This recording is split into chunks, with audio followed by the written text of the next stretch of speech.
Hello Cancer, Sun, Moon, Rising, and Venus Signs. Kamusta kayo? Sana po ay nasa mabuti kayong kalagayan.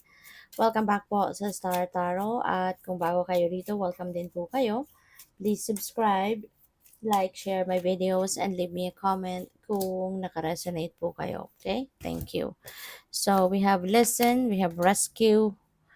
Ayan. So, makinig kayo no, sa inyong intuition kasi maaari na maraming mga guidance, downloads, inspiration, mga ganyan ang pumapasok no, sa isip ninyo at I mean sa intuition ninyo. Kaya pakinggan po ninyo ito, okay?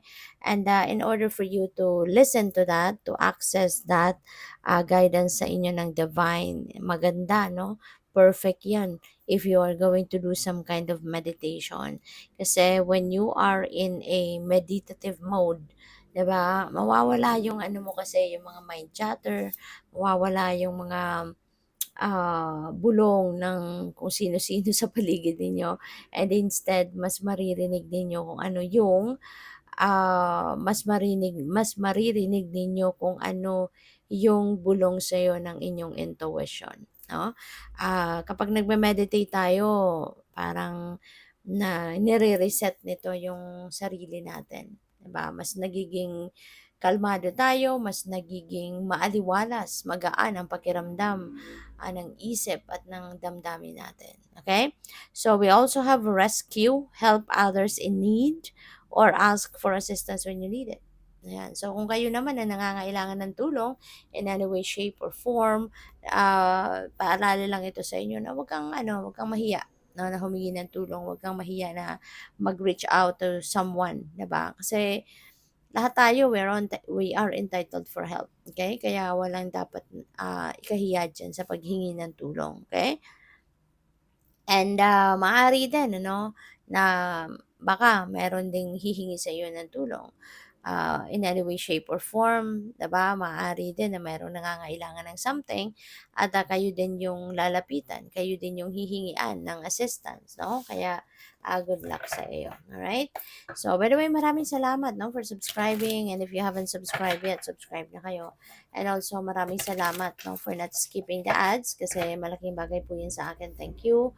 And also, please click the join button sa baba ng video kung gusto po ninyo na mag-join sa membership. Okay? Salamat po.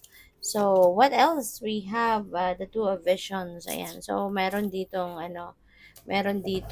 dalawang tao na siguro mga bago kayong magkikilala, no? Meron kang makikilalang bagong someone dito in your life. So, someone new is coming in sa buhay mo. This is beautiful partnership. Nakikita mo naman yung mga mata nila masaya, 'di ba? Magkahawak kamay. So, talagang parang napakalakas no ng kanilang connection.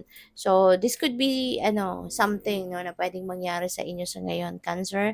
Maybe you are meeting someone that is going to be very supportive of you, very helpful of you, maaring magiging in sync kayo sa isa't isa, you will be sharing the same wavelength, as in magiging click na click kayo, no? Pwedeng ganon. And this could be a friend, no? Maaring ito ay magiging kaibigan ninyo or maaaring magiging love interest ninyo. Baka ito yung inyong twin flame, soulmate, mga ganyan. Ano? So, depende yan sa inyong sitwasyon. But yes, this is a new partnership, new connection, whether it is a friendly connection or love connection, yan ay maaaring, yan ang makikilala ninyo sa ngayon. Yun ang magkakaroon kayo ng um, bond no with someone at this time. So we also have the keeper of challenges. So maybe you are going to be dealing with someone no na katulad nitong keeper of challenges.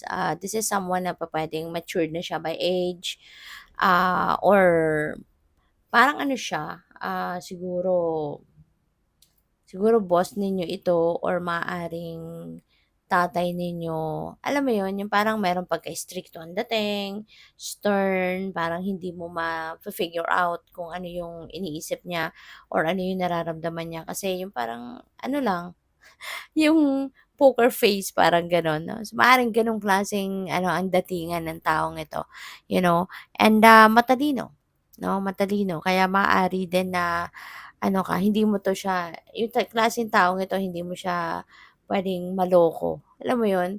Kasi parang he's a person of wisdom as well. Marami na din siyang alam, seasoned in life na 'to, yung ganyan. Kaya at ano, hindi ito basta-bastang maloloko, gano'n. Gano'n ang nararamdaman ko dito sa taong ito. So, maybe you're going to be dealing with this kind of person.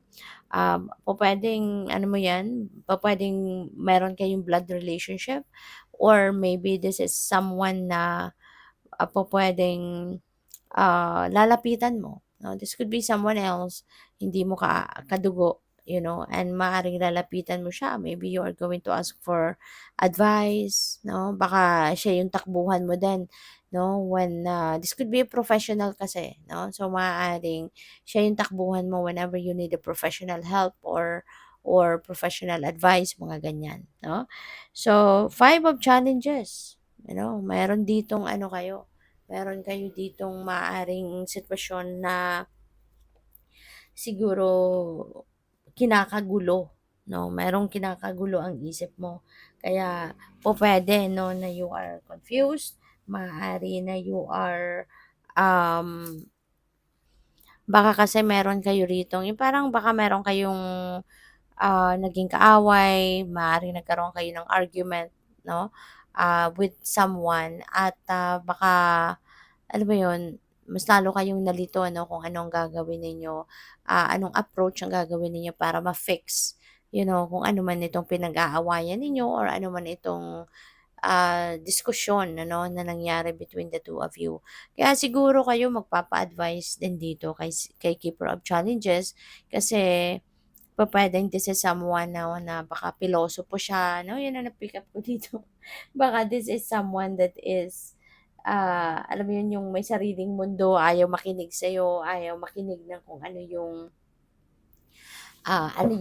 rason mo, ano yung pinaninindigan mo, yung may sarili siyang ano, yung bang anong tawag dito, parang hindi alam mo yun yung mga taong kahit anong facts ang sabihin mo, kahit anong katotohanan ang sabihin mo, parang hindi hindi niya tinatanggap kasi kung ano lang yun nasa isip niya, yun lang ang ano niya, yun lang ang pinapakinggan niya, kung ano lang yung sinasabi ng isip niya, 'di ba? Kaya parang kung ano man itong pinag-aawayan ninyo rito, whether this is in a work situation, family situation, or whatever, parang hindi mo 'to maipapanalo. Alam mo 'yun?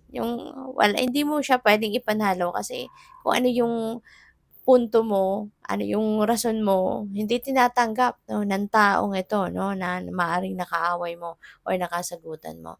Kaya anong magandang gawin diyan, 'di ba? Atras ka na lang. 'Di ba?